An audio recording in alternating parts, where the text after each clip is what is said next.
Race 5 of the 2015 EuroV8 Cup season takes place at the Circuit Thierry Sicotte, located just off the Atlantic coast, not far away from the city of Bordeaux, a very fast and flowing circuit where the TM Master Cup Series has held the Round of France for the past few years.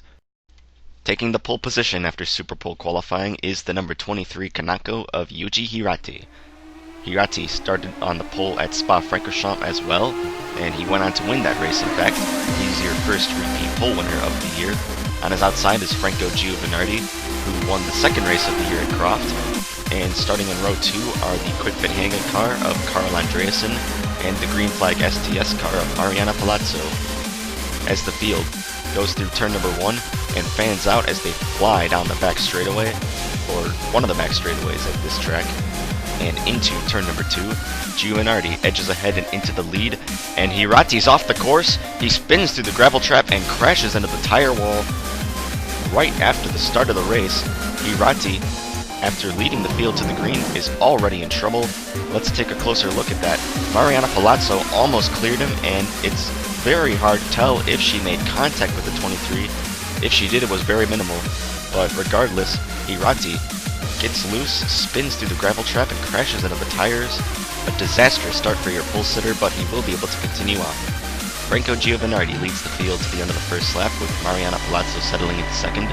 Franz Kimmelig runs in third, with Gianni Corelli in fourth right behind him.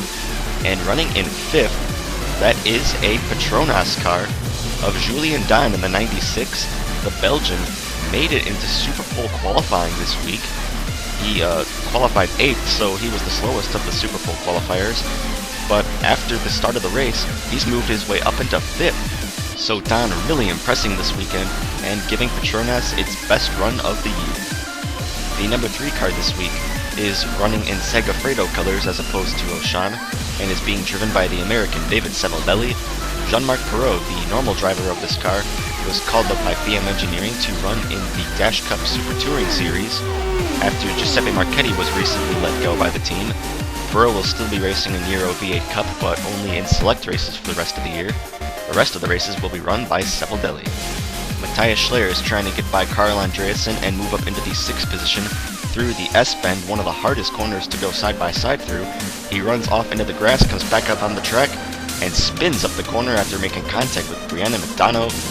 Schleyer is fortunately going to avoid hitting the wall, but he's going to lose many positions as everybody behind them goes by except for Aaron Collinson in the 10, who is not having a very good run so far after finishing in 5th at Nogaro.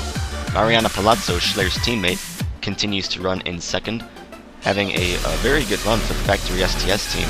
Green Flag STS has had a lot more trouble finding speed than some of the other factory teams this year, but Palazzo giving them their best run so far, running right behind the leader Giovanardi.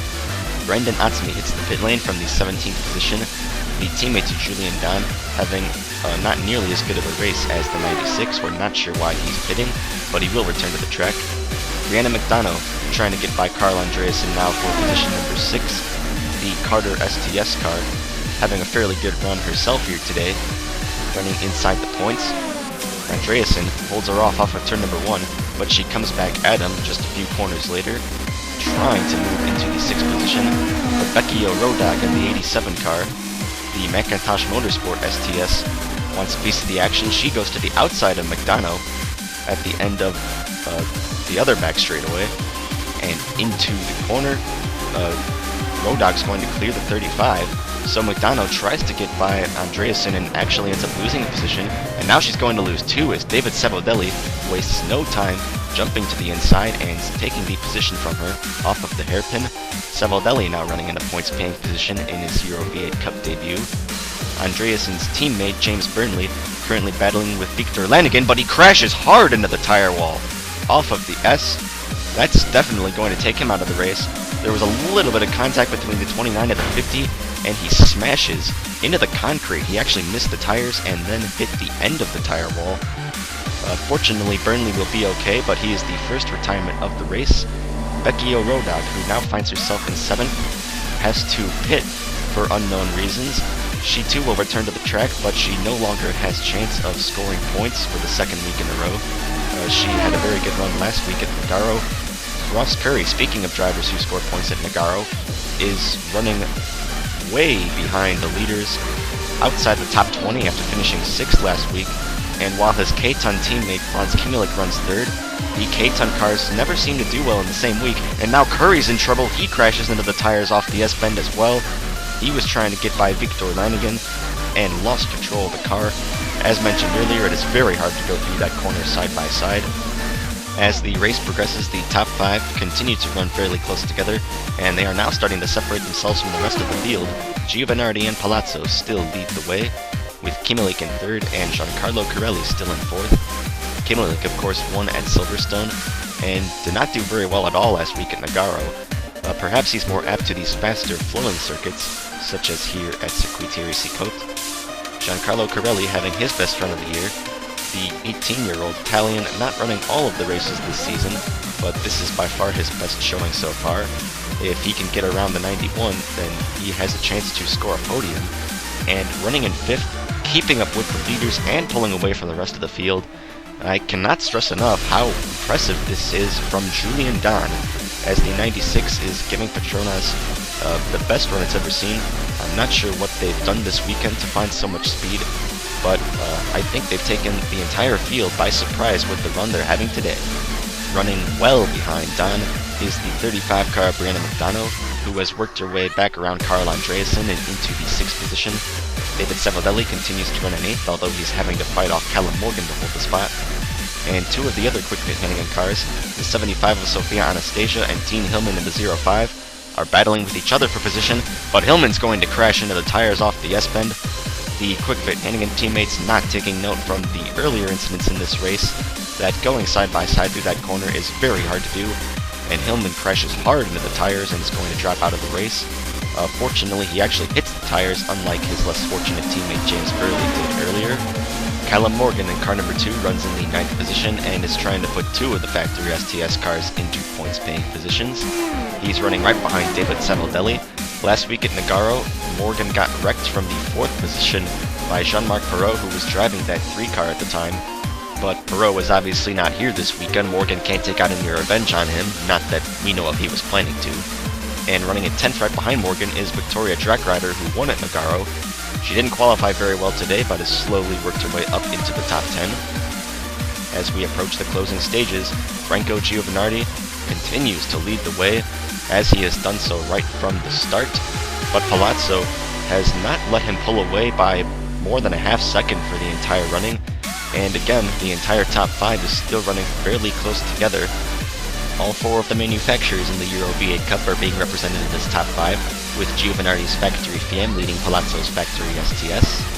Franz Kimmelig in his Kanako is driving the only independent car in the top 5, right in front of Giancarlo Corelli, who has been virtually on his bumper the entire race, but has not been able to make any attempts to get around him. As we go on board, Mariana Palazzo, in her effort to chase down Giovanardi for the lead of the race. Palazzo has generally been quicker through the corners, while Giovanardi has had the edge on the straightaways, but the 9 car disappears from Palazzo's view.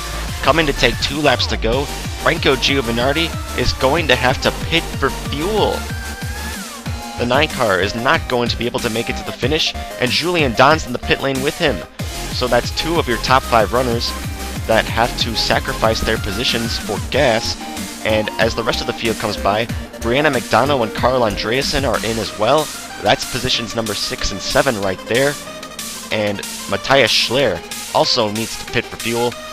These 5 drivers are going to lose a lot of ground, and as Giovanardi comes out of the pits, you saw Victor Ladigan and Aaron Collinson go on by. Giovanardi now running in the 16th position.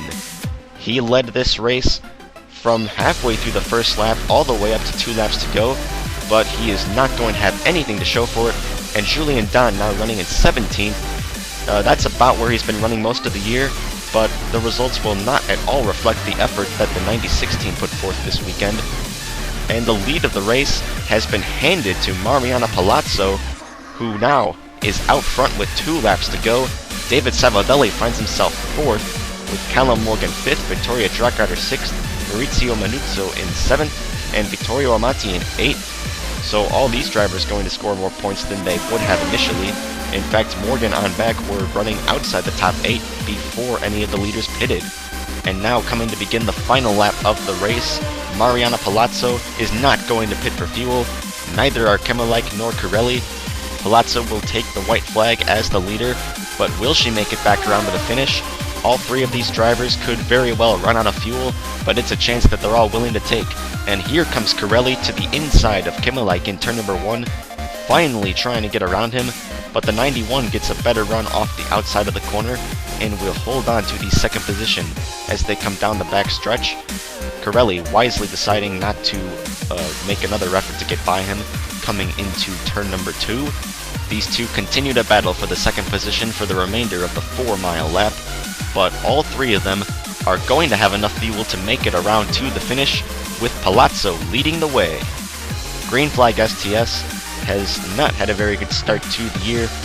Mariana Palazzo won a race last year and the European Late Model Challenge, and she is now going to take her first win in the EuroV8 Cup. STS gets their first victory of the year with their factory driver Mariana Palazzo taking victory here at the Circuit Thierry Sicotte. This is Palazzo's first victory for Green Flag Motoring Assistance STS. Congratulations to everybody on the number 1 team, but you've got to feel sorry for Franco Giovinardi, who finishes in 16th after leading virtually the entire race, only to pit for fuel coming to 2 laps to go. Franz Kemalike finishes in 2nd with Giancarlo Corelli finishing in 3rd, so FIAM Engineering do still have a driver on the podium. David Sevaldelli, another FIAM Engineering driver, finishes in 4th on debut. Great job to him. Callum Morgan puts 2 STS cars in the top 5 with a great run of his own. Victoria Truckrider started in 15th and works her way up into 6th to score more points. Maurizio Manuzzo finishes in 7th with Vittorio Amati rounding out the points in another FIAM Engineering car. Sofia Anastasia gets a top 10 for Quick Fit Hannigan, and Datsa Corn Street Pan puts in Indama in the top 10 with a 10th place finish.